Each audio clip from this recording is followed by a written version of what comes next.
আপা ওরা রাজি হয়েছে, চলেন কাজ শুরু করি। বিরক্ত হয়ে যাচ্ছে আমি এখানে। শান্তির জন্য আসছিলাম এই গ্রামে, শান্তি রাখা একটা। যাও, সব রেডি করো।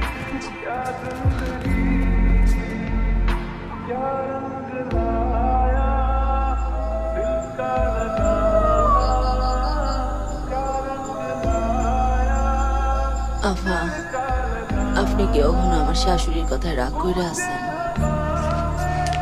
না, সমস্যা নেই। একটু এরকমই, সবসময় একটু বেশি বুঝে।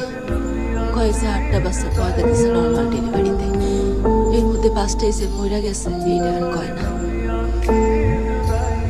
তুমি চিন্তা করো না,